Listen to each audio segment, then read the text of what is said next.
commentator is Joe O'Brien.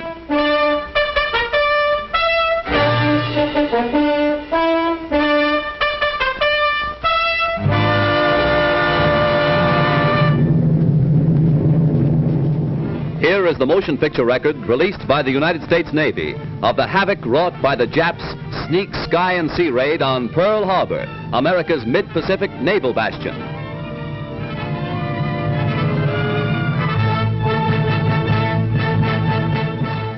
On December 7th, 1941, Japan, like its infamous Axis partners, struck first and declared war afterwards. Costly to our Navy was the loss of war vessels, airplanes, and equipment, but more costly to Japan was the effectiveness of its foul attack in immediately unifying America in its determination to fight and win the war thrust upon it, and to win the peace that will follow. The Japs copied their German masters in striking hard at airfields. Hickam Field, northwest of Honolulu, and the Fort Island Naval Plane Base were the first objectives of Japan's treachery. Scores of planes were bruised and battered by the Japs' aerial bombs. Many of these were demolished beyond repair. Direct hits were scored on hangars, and these were badly shattered. Equipment and airplane supplies were reduced to smoldering ruins. Here at the Naval Air Station is grim and positive evidence of Jap treachery. Here foul blows were struck, while Jap diplomats were talking peace in Washington. America lost 3 destroyers. Here are seen the United States destroyers Downs and Shaw as they rest on the bottom of Pearl Harbor with decks awash after Jap bombers make direct hits on their decks. First to feel the sting of Japanese steel are the USS Oklahoma and Utah, the latter a 33-year-old target ship. Accurate hits by the enemy bombers make short work of these 2 naval bulwarks. Now, with their keels practically out of water, they lie helpless wrecks and a sad reminder of cowardly strategy. To make possible a surprise attack within Pearl Harbor, the Japs built 2-man submarines to enable them to fire sneak blows within waters that are narrow and tortuous. Several of these surprise weapons were blown from the water by direct hits of our naval gunners. Others were beached and captured. While sky and sea fire was still raging, salvage crews inspected our naval craft to estimate what may be saved. Before the din of bursting bombs had been silenced, preparations were underway to salvage these 2 warships. At low tide, the huge propeller of the Oklahoma, stilled by the enemy, was high above water. It is believed that the small 2-man Jap submarines carrying dual torpedo tubes were responsible for these 2 losses to our Pacific fleet.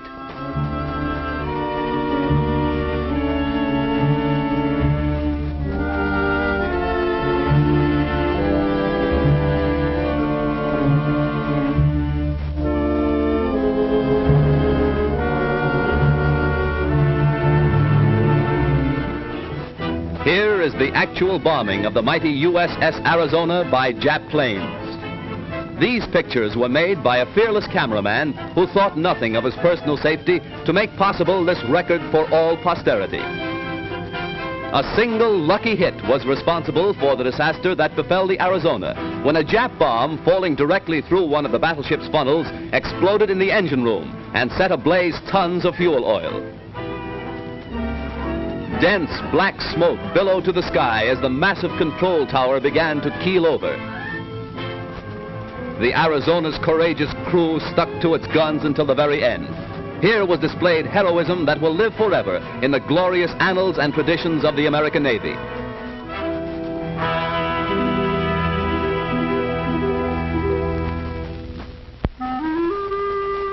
The once mighty Arizona now rests on Pearl Harbor's muddy bottom, a pitiful relic of its former self, a grim monument to the treachery of Japan. The once mighty dreadnought's armor plate is twisted and torn, but the great battleship's control tower still stands, a defiant beacon that in days to come will cast its shadow upon Nippon's very shores.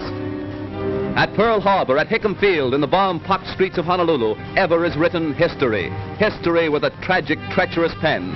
History that 130 million Americans will never forget. And in days to come, the Japs, too, will remember Pearl Harbor. Here is a tragic, unforgettable page in the annals of America. Here the cunning deceit of the Japs will never be forgotten. Here, they hoped to score a knockout before the war began. The Arizona's gun crews, battered and broken, fired to the last. Their guns pointed skyward, from whence the enemy appeared. The Jap sneak blow cost hundreds of military and civilian lives. The treacherous attack cost our Pacific Fleet 2 battleships outright, another capsized, the loss of 3 destroyers and a mine layer.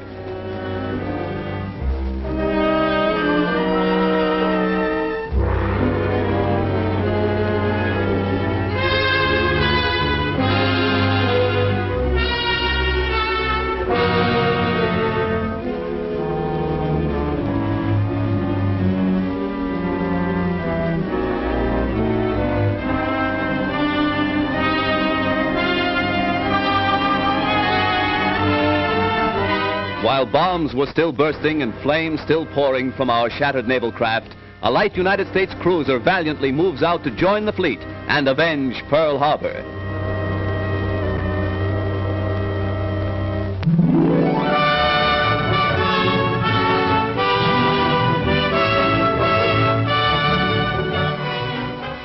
June 3rd, 1935. The Normandy, $60 million luxury liner, comes to America on its maiden crossing of the Atlantic, an event that occasioned a marine demonstration that will live in history. Whistles blew and sirens shrieked a mighty welcome to the new Queen of the Seas. The famed skyline of America's greatest city formed a fitting background for America's greeting to one of the most stately ships that ever crossed the Atlantic. 6 years later, shortly after the United States entered the war, the Normandy was seized and placed under naval guard. Hundreds of civilian workers were put aboard the Normandy, renamed the USS Lafayette, to strip the vessel of its costly furnishings and to prepare it for war duty as a United States transport. February 9th, 1942, the Normandy afire. A fatal tragedy to the big luxury liner and to America. As the flames rapidly spread to devastating fury, workers madly scrambled to safety, while fireboats and fire engines poured tons of water into the stricken vessel. All fire doors, vertical and horizontal, were closed to protect the ship's vitals from the flames, but this was all in vain. Dense clouds of thick, acrid smoke billowed far out over Manhattan, casting a mucky pall over Midtown and downtown New York. While the blaze was at its height, hundreds of doctors, nurses, and first aid workers were rushed to the scene to remove the wounded and to administer first aid to scores overcome in their efforts to stem the fury of the spreading flames. Millions stood in awe when the Normandy first reached America on its triumphant maiden voyage. Again, millions lined the New York and New Jersey shores to sadly observe the passing of the doomed and ill-fated ship. Rear Admiral Adolphus Andrews, Commandant of the 3rd Naval District, ordered all hands ashore to save the lives of those who were heroically battling to keep the huge liner upright. Hour after hour, tons of water were pumped into the Normandy, causing a bad list to port, as strong hawsers snapped and tugs strove to push the giant vessel close to the wharf.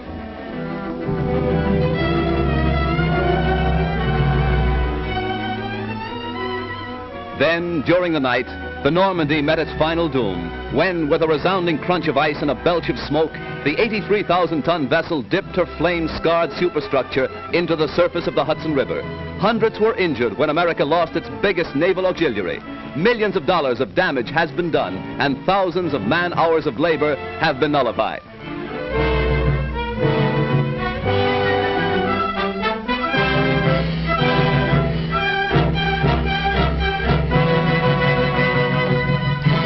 Accident or sabotage, the world may never know. But the fate of the luxury liner Normandy, rechristened the USS Lafayette, is one of the major catastrophes of our day.